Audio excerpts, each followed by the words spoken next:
और थोप दिया तो ऐसे ही एक झोपड़ी में एसडीएम रैंक का आदमी डीएम बना करके आपने बैठा दिया। वो उसका भी मन नहीं लगता और कोई विकास के काम नहीं होते, पुराने काम रुक जाते हैं। ठीक बात है। इसलिए हम चाहते हैं कि इन इलाकों का विकास तो होना चाहिए, लेकिन जो पैसा विकास के लिए लगता अब वो भवन निर्माण पर खर्च होगा।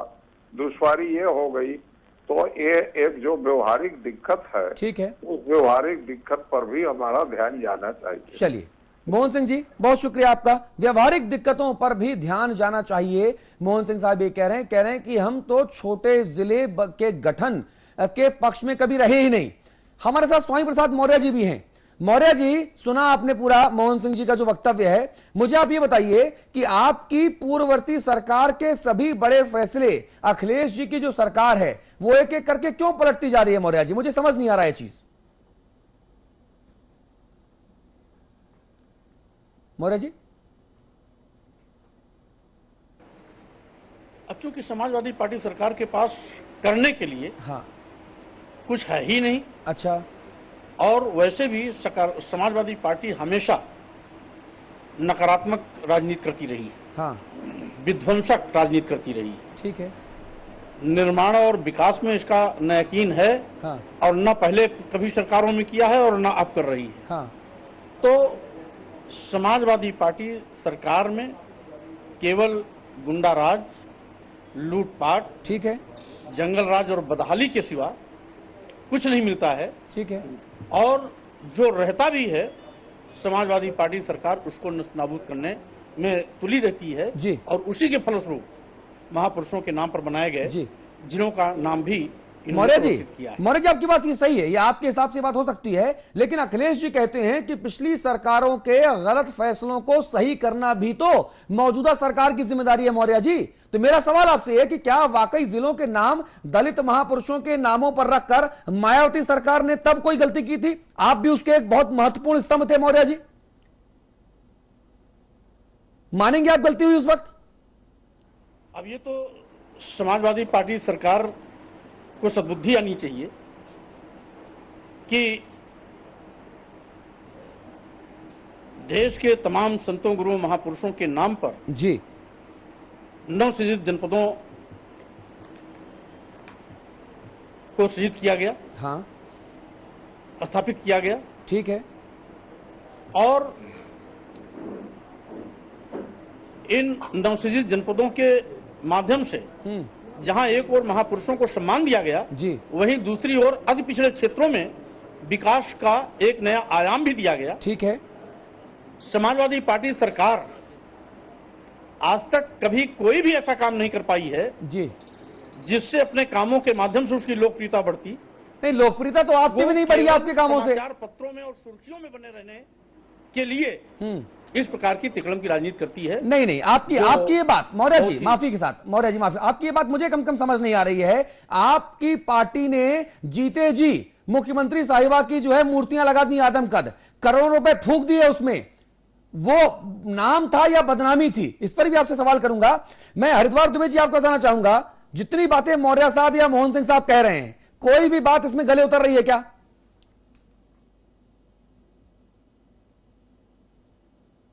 हरिद्वार दुबे जी, आपसे कुछ सवाल कर रहा हूं मैं, लीजिए। अब लगता है लखनऊ में कुछ दिक्कत है। अमिताभ जी, जिस तरह से जो बातें हो रही हैं, ये बातें गले उतर रही हैं आपके? नहीं, देखिए, मैं जहां से मैंने बात छोड़ी थी, मोहन सिंह जी बीच में थे, वहीं से मैं बात शुरू करूं। हाँ। अखिलेश सरकार को ये ध्यान रखना चाहिए था कि और भी गम है जमाने में मोहब्बत के सिवा, नाम नाम आओ नाम नाम खेले, इसके अलावा भी बहुत कुछ है राजपाट में। हाँ। कुछ अच्छा करिए, कानून व्यवस्था सुधारिए, गरीबों की बदहाली की जो जिंदगी है, गुर्बत की जो जिंदगी है, उसमें कोई रोशनी का दिया जलाते। क्या रखा गौरीगंज और कानपुर देहात और रामाबाई नगर और फुलेजी महाराज नगर में? इसमें क्यों विवाद में उलझ रहे हैं? और इसका फायदा क्या है मुझे नहीं पता, मैं नहीं ढूंढ पा रहा हूं सुबह से। कल भी शाम को पता था कि कल एजेंडा आ रहा है कैबिनेट में, ये तब से मैं दिमाग लगा रहा हूं कि इसका लाभ प्रदेश में किसको होगा। मैं समझ ही नहीं पा रहा हूं अभी तक। नुकसान जरूर समझ में आ रहा है। अगर दलित, पिछड़े और इस तरह के वर्ग के कुछ आइकॉन, कुछ नायकों के नाम पर ये नए जिले बसा ही दिए गए, तो भी कौन सा आसमान फट रहा था? जी, क्यों नहीं? हमने विलिंगटन हॉस्पिटल को राम मनोहर लोहिया अस्पताल नाम दिया ना। ठीक है। दिक्कत अतुल वहां पर आती है जब हम ये कहने की ये संघर्ष समाज में कटुता पैदा होती है। जब हम कहते हैं अंबेडकर पार्क गलत, ठीक है, और हम कहते हैं राम मनोहर लोहिया पार्क सही, जी, तो प्रॉब्लम पैदा होती है। हरिद्वार दुबे जी के पास लखनऊ चलेंगे। हरिद्वार दुबे जी, आप कुछ रिएक्शन देना चाह रहे थे। देखिए, नाम तो इतिहास से जुड़ा हुआ है। हाँ, जहां पर ऐतिहासिक चीजें थी, हाँ, और जिन नगरों का नाम पुरातन पूर्व से चले आ रहे थे सैकड़ों सालों से, हाँ, और वो वहां का इतिहास था, तो उसका नाम मायावती जी को नहीं बदलना चाहिए था। और जो बात आप ये कह रहे हैं कि पिछड़े और दलितों के महापुरुषों के नाम पर जिलों का गठन हुआ, तो जिलों का गठन या अन्य किसी भी का नामकरण, हाँ, ये होता जहां उसकी कर्म भूमि होती है। हाँ, तो कर्म भूमि तो रही नहीं, और केवल आप भावात्मक अपने समाज या अपने वोटरों के भाव को जगाने के लिए। हरिद्वार दुबे जी, आपने जो तर्क दिया उस पर एक विनम्र सवाल है मेरा। पंडित जवाहरलाल नेहरू और महात्मा गांधी, इनके नाम पर इस देश के हर शहर में एक मोहल्ला, एक रोड है, एक चौराहा है। इनकी कर्म भूमि पूरे देश में रही क्या? हर मोहल्ले में। एक से सुनिए ना दुबे जी, मैं मानता हूं आपकी मान्यता दूसरी होगी, लेकिन मैं मानता हूं महापुरुष किसी म्युनिसिपैलिटी कॉर्पोरेशन की भौगोलिक सीमा के भीतर नहीं रहता। अगर कोई मुझे यह समझाए कि लोहिया केवल अकबरपुर के हैं तो मैं नहीं मानूंगा। कोई मुझे यह बताए कि अंबेडकर केवल दीक्षा भूमि के हैं तो मैं नहीं मानूंगा। कोई कहे गांधी केवल पोरबंदर के हैं, नहीं मानूंगा। जवाहरलाल केवल इलाहाबाद के हैं, नहीं मानूंगा। कैसे मान लूं? ये तो अपनी अपनी सोच है, लेकिन अपने अपने लोगों के स्वभाव। देखिए, आपने एक बात कही है, मैं आपको ले जा रहा हूं पुरानी तरफ। जब हाथरस जिले का पहली बार मायावती ने नाम महामाया नगर रखा, तो हाथरस जिले में आंदोलन हुआ था कि हाथरस का ओरिजिनल नाम हाथरस रहना चाहिए। और जब भाजपा की सरकार बनी तो उसने उस नाम को पलट करके पुरातन हाथरस ही नाम लाया। वो भी अपने किसी नेता के नाम से नाम रखा जा सकता था। हमने लखनऊ विश्वविद्यालय का नाम, जहां हमारे मेहरोत्रा जी पढ़े हुए भी हैं, हमने नाम नहीं बदला। वहां पर एक गेट बना करके भाऊराव देवरस द्वार। नहीं, यानी कि जो आपने किया, सुनिए, यानी जो आपने किया वो सही, जो बाकी लोग करें वो गलत। रविदास मेहरोत्रा जी, क्यों? रविदास मेहरोत्रा जी, रविदास मेहरोत्रा जी के पास चलते हैं। दुबे जी, दुबे जी, अपने मित्र रविदास जी को बोलने का वक्त दे दीजिए, वक्त की वैसी कमी है। दुबे जी, रविदास मेहरोत्रा जी को भी सुन लीजिए। रविदास मेहरोत्रा जी, क्यों लगातार आप लोग नाम बदल रहे हैं भाई? नाम की सियासत क्यों? औरतों को जो पहनने वाले छाइगल होते हैं या गमछे होते हैं, जो लोग कंधे पर लेकर चलते हैं, दुबे जी, दुबे जी, आवाज आ रही है? हरिद्वार दुबे जी, आवाज आ रही है? हाँ, आ रही है थोड़ी थोड़ी। गुजारिश हाथ जोड़ के आपसे यह है कि हम टीवी पे हैं, हम विधानसभा के मंच में नहीं है, जहां पे कोई कितना भी बोलता रहे कोई फर्क नहीं पड़ता। यहां पे फर्क पड़ता है हमको, क्योंकि वक्त के हिसाब से हमको बिहेव करना होता है। रविदास मेहरोत्रा जी, मैं आपके पास आना चाहूंगा। ये नाम की सियासत से काम क्या हो रहा है भाई? काम तो कुछ हो नहीं रहा। देखिए, नाम बदले नहीं गए हैं। हाँ, ये जो पूर्वत नाम थे, हाँ, उन नामों को बहाल किया गया है। हाँ, और जो अभी बात मौर्य जी कह रहे थे, बहुजन समाज पार्टी की सरकार ने पिछले 5 साल में भ्रष्टाचार करने के, जुल्म करने के, अत्याचार करने के, अन्याय करने की सारी सीमाएं तोड़ दी थी। तो जो उस सरकार ने गलतियां करी हैं, वो इस सरकार को तो ठीक करने पड़ेगा। अच्छा, जो उस सरकार ने लूट करी है उसकी जांच तो करनी पड़ेगी। ठीक है। जो पूर्व की सरकार की, जो पूर्व की मुख्यमंत्री थी, उन्होंने अपने बंगले में लगा लिए 86 करोड़ रुपया, हाँ, उसकी जांच नहीं होगी। हाँ, तो जो पूर्व की सरकार ने गलत काम किए हैं, हाँ, जो लूट करी है और जो उनके जनोधी काम हैं, उसको ठीक करना इस सरकार का काम है। ठीक है। और जो जिले के नाम बदलना नहीं है, ठीक है, जिले के जो पूर्वत नाम थे उन नामों को बहाल किया गया है। अच्छा, मौर्य जी को सुन लीजिए। मौर्य जी को एक बार, मौर्य जी को भी सुन लेते हैं। रविदास जी, मौर्य जी, ये मुझे बताइए, अब आप लोग क्या करेंगे मौर्य जी इस मामले में? क्या कोई कानूनी कार्रवाई की भी सोच रहे हैं क्या आप? चूंकि देखिए, अगर इस तरह से एक के बाद एक फैसले पलटते चले गए तो फिर आप लोगों के जितने भी फैसले थे वो क्या जनता के सामने गलत तरीके से नहीं रखे जा रहे? अब आप लोग क्या करेंगे इस पर? मौर्य जी,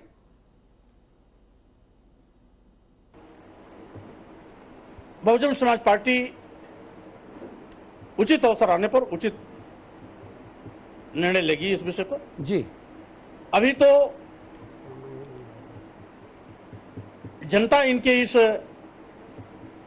घृणित कार्यों का संज्ञान ले रही है। हाँ अभी तो जनता ही पहले वक्त आने पर इनको जवाब देगी, उसके बाद फिर नहीं, बहुजन समाज पार्टी नहीं, आपका तो जब वक्त उचित आएगा, है। देखिए आपका मौर्य जी जब वक्त आएगा तब वक्त आएगा, आता रहे वक्त, अच्छा है। लेकिन आपका और आपकी पार्टी बीएसपी का जो सॉलिड एक वोट बैंक समझा जाता है, जो जिन नामों की आप सियासत करते रहे हैं, चाहे वो ज्योतिबा बाई फूले हो और उनसे लेके तमाम 1 दर्जन जो दलित महापुरुषों के नाम पर आप जो सियासत करते रहे हैं, क्या इन फैसलों से, अखिलेश जी के फैसलों से आप अपने वोट बैंक पर क्या असर देखते हैं इनका? क्योंकि असर तो कुछ ना कुछ जरूर पड़ा है ना, पड़ेगा भी। समाजवादी पार्टी सरकार के अभी तक जो भी निर्णय हो रहे हैं वो इस बात को साबित कर रहे हैं कि समाजवादी पार्टी सरकार दिवालियेपन की शिकार हो गई है और पागलपन का दौरा पड़ गया है। इसलिए पागलपन में इस प्रकार के तमाम अनासनात निर्णय ले रही है और तमाम ऐसे भी निर्णय हुए हैं जिसको एक दिन निर्णय लिया तो दूसरे ही दिन जी सरकार पलटती नजर आई है। ठीक है, ये ऐसे कई मौके आए हैं। ठीक है, तो इससे साफ जाहिर होता है कि सरकार अस्थिरता, जी असमंजस जी और निर्णय जी की शिकार बन चुकी है जी और यही कारण है कि अभी तक 4 महीना से भी ज्यादा सरकार बने हो गए जी। ठीक है, प्रदेश के विकास के लिए, ठीक है, और जनता के कल्याण के लिए ठीक है, एक भी नए पैसे काम जी नहीं जी। किया। एक भी अच्छे जो काम है वो नहीं हुए, ये आरोप लगा रहे हैं नेता प्रतिपक्ष स्वामी प्रसाद मौर्य जी। रविदास जी, आपको मैं बोलने का मौका दूंगा सिर्फ 30 सेकंड, लेकिन उससे पहले कांग्रेस पार्टी की क्या रिएक्शन आई है, बीजेपी की तरफ से क्या रिएक्शन आई है, वो जल्दी से देख लेते हैं। खाली नाम बदलने से नहीं बल्कि चरित्र बदलना होगा, काम बदलना होगा। और खाली नाम बदल दिया, नाम तो पहले भी वही था फिर वही रख दिया, तो नाम बदलना, एक तो ऐतिहासिक नामों के साथ छेड़खानी नहीं होनी चाहिए जो उस सरकार ने की थी।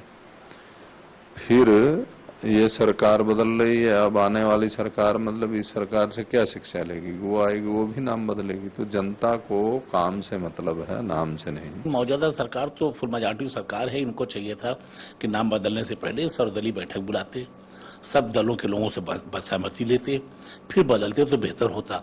इसलिए कि अगली सरकार फिर पता नहीं कौन आए, किसकी आएगी, क्या होगा, 5 साल वो फिर बदल देगी, तो जो जनता के धन का नुकसान होगा इसका जिम्मेदार कौन होगा। तो इसलिए मौजूदा सरकार में एक नौजवान मुख्यमंत्री थे, तो उनको चाहिए था सबकी राय सलाह, सबकी मशवरा करके सारे दलों को बैठाल करके एक सहमति बनाना चाहिए था। सहमति बना करके अगर नाम बदलते तो मेरा ख्याल बेहतर होता। तो अगली सरकार जो आती, जिसकी आती, उससे कहा जा सकता भाई आप भी तो उसमें बैठे थे बैठक में। और अमौसी हवाई अड्डे का नाम किस तरह से बदला गया था ये तो अमिताभ अग्निहोत्री जी बताएंगे, और उसमें बताएंगे कि क्या उस वक्त कांग्रेस पार्टी ने आम सहमति बनाई थी, जिसकी वकालत जो है यहां पर सिराज मेहंदी साहब दरअसल कह रहे हैं। अमिताभ जी, आपसे आखिरी में संपादकीय टिप्पणी। देखिए, वो सिराज भाई का आपने जिक्र कर दिया तो मैं उत्तर दे दूं। जब अजीत सिंह जी का समर्थन लेना था, विश्वास मत के संकट से जूझ रही थी मनमोहन सिंह जी की पहली पारी की सरकार, तो रातों रात अमौसी जो है वो चौधरी चरण सिंह हवाई अड्डा हो गया था। वहां भी कोई सर्वदलीय बैठक नहीं हुई किसी भी ढंग की। ये राजनीतिक खेल है, ये होते हैं। लेकिन इसमें मैं 2 बातें अतुल कहूंगा। एक तो मैं कहूंगा वंस फॉर ऑल, हमेशा के लिए, अब तक जो हो गया सो हो गया, आइए एक नई सुबह उत्तर प्रदेश में करें, ये नियम हो जाए आज के बाद से। अखिलेश जी को भी जो करना था आज कर दिया, मायावती जी को करना था वो भी करके गई, जनता ने उनको भी फैसला सुनाया। ठीक है, एक आज के बाद ये फैसला कर ले सब लोग मिलकर कि नामों के परिवर्तन के लिए एक उच्च स्तरीय समिति हो, जिसमें नेता प्रतिपक्ष शामिल हो, जिसमें बड़े दलों के अध्यक्ष शामिल हो, जिसमें इतिहासकार शामिल हो, कुछ एक ऐसे संभ्रांत लोगों की समिति हो जो विचार करे। ये नहीं कि जिसको ना इतिहास का पता ना भूगोल का पता, वो नाम भी बदल देता है। एक तो ये होना चाहिए। मैं मानता हूं दोनों ने अकाउंट सेटल कर लिया, मायावती जी ने भी, अखिलेश बाबू ने भी। अब आगे कम से कम ऐसी अंताक्षरी नहीं खेली जाए नामों के साथ। और दूसरी एक छोटी सी टिप्पणी करूंगा, बेहतर होगा इन विवादों में उलझने से अच्छा होगा कि प्रदेश के लिए योजना, विकास, इस पर ध्यान दे सरकार, वो बहुत जरूरी है। और सबसे बड़ी बात है कानून व्यवस्था के सुधार पर ध्यान दे। नाम 6 महीने बाद भी बदल जाते तो कोई मुश्किल नहीं होती, लेकिन थानों का आचरण सुधरना चाहिए था। दरोगा जी की बदतमीजी पर लगाम लगनी चाहिए थी। जी, और जो समाजवादी पार्टी के ऊपर लगातार आरोप लगते रहे हैं, उन आरोपों को अभी भी अखिलेश यादव जी की जो सरकार है वो झुटला नहीं सकी है। थानों में